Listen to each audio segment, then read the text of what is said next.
An exciting battle so far between two teams that want to return to the Final Four so bad. Adamson University not 100% with Makatuno and Pineda injured, grinding it out in set number 1 against UST. UST able to finish things off 25-22. We saw how aggressive UST was in the first set. It was a close match, starting off set number 1, but towards the end we see how UST all of a sudden heated up in terms of both in defense as well as in offense. We saw Micah Ortiz again. Yun yung trademark na niya, no? Even if she commits an error when it comes to the running attack, she will go at it again, to try and get a point from that same play. And Pao Soriano really tried her best to put the team on her shoulders. Unfortunately, Adamson University giving up too many points on errors. Kinlog tried to do her part as well. UST just the more complete team, and we have to commend Judy Caballero for a strong performance in that opening set as well. That's right, and of course, I'm sure a lot of the UST fans are hoping that that these girls can maintain the same intensity that they had in the first set. As we take a look at the statistics of set number 1. So in terms of attacks, Adamson was able to keep it at par with UST. 12 points for the Lady Falcons, 13 for the Lady Tigresses. 2 block points there for the Lady Falcons, 1 for the Lady Tigresses. In terms of service aces, UST was able to snatch 1 point from the Lady Tigresses on that. But if you look at the unforced errors, you'll see there 10 for Adamson and 8 for UST. Set number 2 is underway. Thank you for joining us on Studio 23. This is a live and exclusive ABS-CBN Sports coverage. Anton Rojas joined by Anne Remulla. We have Tiff Atendido and Trishka Echeverri working at courtside. Adamson University looking to once again get the number 3 spot at the end of the elimination round. UST, of course, would like to continue their winning ways. They were a finalist last year. First point for UST there. Let's go now to Tiff Atendido. Yes, you know what? Every time I would report for Adamson and ask Mommy Dulce about how they prepared for the game in hand, she would always tell me, ganun pa din, you go back to basics, blocking, spiking, service. Because to her, every game is anybody's game. Kasi sabi nga niya, kahit gano'ng maganda ang practice, kung hindi naman may execute sa laro, baliwala na yan. Now with that, the adjustments for the second set include more presence of mind. On service, take their time. There's 8 seconds. Hayaang mainip ang UST sa kakaantay. Now when blocking, to maintain eye contact with the ball, hindi pwedeng pabayaan at masatisfy na na-block na yung bola. With a lot on Tiza's shoulders, I asked her how it feels to suddenly have a big role on the court. She told me that of course she's pressured, but it helps that Mommy Dulce told everyone that anybody can set the ball. They just have to help each other out and all together fill the gap Makatuno left. Anton and Anne. Thank you, Tiff. Adjustments for Adamson University. Will it be enough this afternoon against UST? UST with this combination play. Mela Tunay able to get that point. Ortiz for UST. Tiza. It's a quick set to Guevara. Whoa!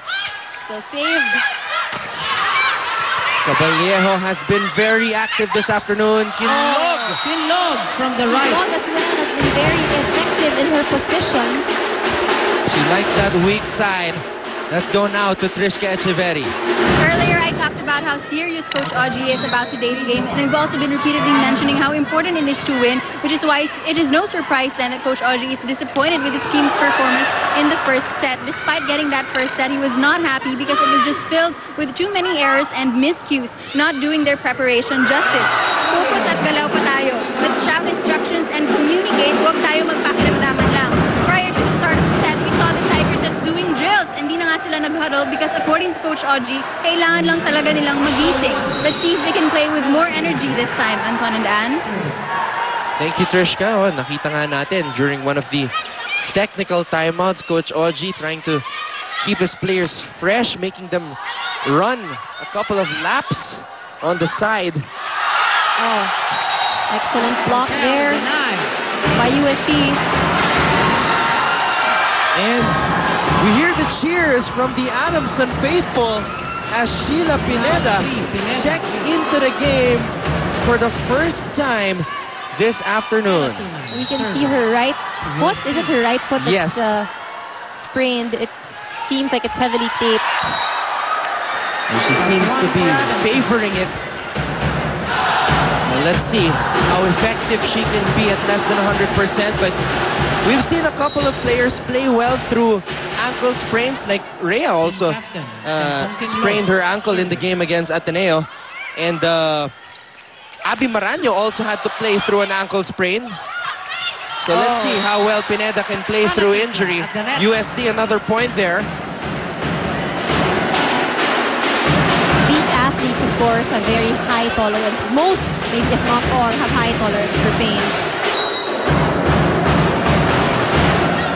And one thing you do not want to do if you're Adamson is go behind early here in this second set.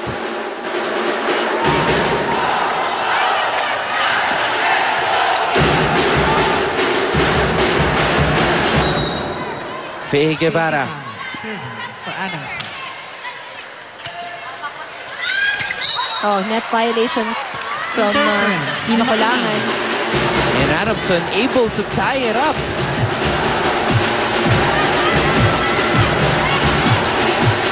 See it clearly there. 6-all. Service. 6-all.